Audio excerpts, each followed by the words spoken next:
Video করছি দেখে এ কিন্তু ওদের থেকে একটু চালাক মনে হচ্ছে আমার। ও কিন্তু ক্যামেরার সামনেটাতে এসে মুখটা গুজে দিচ্ছে। আজকে আমার বিয়ের পিঁড়ি আঁকার এখানে প্রসেসিং চলছে, বাড়ির তৈরি হচ্ছে এই মন্ডাগুলো। মর্নিং, আপনাদের সকলকে আমার একটা নতুন ব্লগে স্বাগত জানাচ্ছি। আশা করছি আপনারা ভালো আছেন। আমিও আপনাদের ভালোবাসার ভগবানের আশীর্বাদে অনেকখানি ভালো আছি। এই যে সকালবেলায় ঘুম থেকে উঠে থেকে ব্লগটা স্টার্ট করলাম, আর এইদিকে আমাদের বাড়িতে কি কি চলছে সেটা একটু শেয়ার করে দিই। পার্টিরা সকাল সকাল চলে এসেছে, কি সুন্দরভাবে খেলা করছে দেখুন বোনের সাথে। ওরা অনেকটা সময় ধরেই থাকবে এখন বোনের কাছে, দিয়ে বোন কিছু খেতে দেবে, তারপরে ওরা একটু বাইরে থেকে বেরোতে যাবে।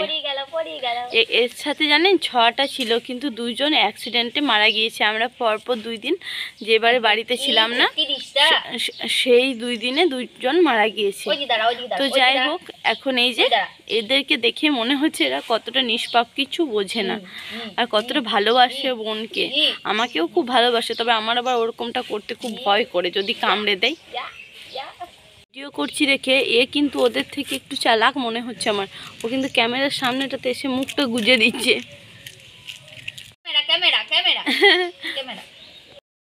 কমপ্লিট হয়ে গেল। ব্রাশ করা কমপ্লিটের পরে এই যে ডিটক্স ওয়াটার, তবে সত্যি কথা বলছি এটা একদিন খাওয়া হলে 7 দিন খাওয়াই হয় না, তবু আজকে খাওয়াটা হচ্ছে তাই শেয়ার করলাম। ডিটক্স ওয়াটার খাই আর যাই খাই, তবে আমার সকালবেলায় উঠে এরকম 1 কাপ গরম চা না হলেও বেশ জমে না। চায়ের সাথে 2টো বিস্কুট নিয়ে নিয়েছিলাম। তারপর এইদিকে বোন এখন টিউশন থেকে আসার পরে শুরু করে দিয়েছি কিন্তু একটা চমৎকার নাচটাকে খুব স্পিডে দিলাম বলে ও আবার পরে দেখলে গাল দেবে আমাকে। আর তারপরে আমরা খেয়ে নিয়েছিলাম একটু করে খিচুড়ি, আর তার সাথে একটু করে মুড়ি, আর তার সাথে করেছিল একটা তেঁতুল দেওয়া মাছ। আমার এটা খুব প্রিয়, আমার মায়ের হাতের একটু মিষ্টি মিষ্টি করে মা, বেশ দারুণ করে, আমার খুব প্রিয়। তারপর বোনের বান্ধবী তিথি এসেছিল পিঠেগুলোকে রং করার জন্য। ওকে বলা হয়েছিল, তা ওর টাইম মতো ও এসেছে। তো এখন পিঠেগুলোকে রং করতে বসে গিয়েছে, আর বোন এদিকে পিঠেগুলো রং করা দেখছে। এই যে সুন্দরভাবে প্রথমে ও 1 কোট দিয়ে নিল, তারপর এক কোট দেওয়া কমপ্লিট হলে এবার আরেক কোট দিয়ে দিল রেড কালারের। এটাও কিন্তু অ্যাক্রিলিক কালারটা ইউজ করা হচ্ছে। ও খুব সুন্দর আঁকে, আর তার সাথে ডিজাইনও করে, খুব দারুণ। তো যাই হোক, এখন এবার শেষ মানে সেকেন্ড কোটটাও মোটামুটি কমপ্লিটের দিকেই হয়ে চলে এলো। স্নান টান করে চলে এসেছি, আর এই পারে তো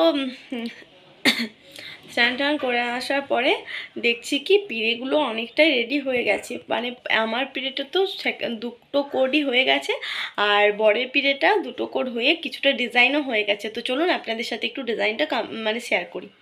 এই যে এখন পিড়েটা টোটালি কমপ্লিট হয়ে গেছে, আর এর সাথে কিন্তু আপনারা আমার বরের নামটাও জেনে নিতে পারলেন। তো কেমন হয়েছে পিড়েটা অবশ্যই কমেন্টে জানাবেন। আর তারপর এখন বিয়ের কার্ড লেখার জন্য চলে এসেছি। খাওয়া দাওয়া করে নিলাম, তারপরে বিয়ের কার্ডগুলো লিখতে চলে এসেছি, কারণ কিছু কার্ডগুলো আজকে দেওয়ার জন্য যাবে, যার কারণে আজকে লেখালেখি করতে বসলাম এই কার্ডগুলো। এই কার্ডটা আপনাদের সাথে একটু শেয়ার করে দিলাম, এটাই হচ্ছে আমার বিয়ের কার্ড। তো যাই হোক, কেমন লেগেছে অবশ্যই আমাকে জানাবেন। এইসব করতে করতে বৈকালবেলায় গিয়েছিলাম একটু দেখতে যে ঠাম্মারা কি করছে। তো দেখি যে মন্ডা বানাবে, ওই কারণে দুধটাকে ফোটানো হচ্ছে। তো এখন ওইদিকে এখন ওটা কমপ্লিট হোক, আর তা করতে করতে বোনের বান্ধবী আবারও চলে এসেছে, কারণ কি ও এবার দেখছে যে সেকেন্ড কোটটা করা কমপ্লিট হয়েছিল, কিন্তু এবার কিছুটা ডিজাইন যদি কাজটা এগিয়ে রাখা যায়। তো যাই হোক, এখন কিছুটা তো কমপ্লিট হয়েছে, সেটাও আপনাদের সাথে একটু পরে শেয়ার করছি কতটা কমপ্লিট করতে পেরেছে আজকে, বাকিটা কালকে হবে।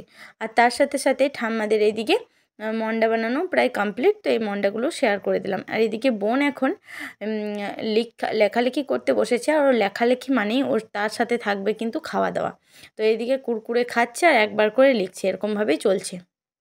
এই যে এখন দেখতেই পাচ্ছেন আমার জন্য যে পিড়েটা বানানো হয়েছে, সেই পিড়েটার 3 দিকটা কিন্তু মোটামুটি ডিজাইন কমপ্লিট, একদিকে এখনও ডিজাইনটা বাকি আছে। তো যবে পূরণ হবে তবে আমি আপনাদের সাথে আবারও শেয়ার করব।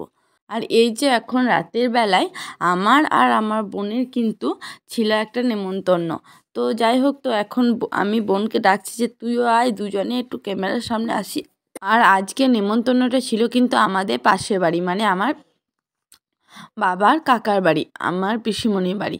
তো যাই হোক এখন পৌঁছে গিয়েছি, মানে যে ছাদটাকে সবসময় দেখতে পান আপনারা ভিডিও ব্যাকগ্রাউন্ডে, সেই ছাদটাতেই। তো যাই হোক এখন পৌঁছে গিয়েছি। আর এখানে পিসিমণি রান্না করেছিল বেগুন ভাজা, তার সাথে সয়াবিন আলুর তরকারি, আর পোস্ত আর চিকেন। তো আজকে খাওয়া দাওয়া করতে করতে এখানেই ব্লগটা কমপ্লিট করলাম। বাই, দেখা হচ্ছে নেক্সট ব্লগে।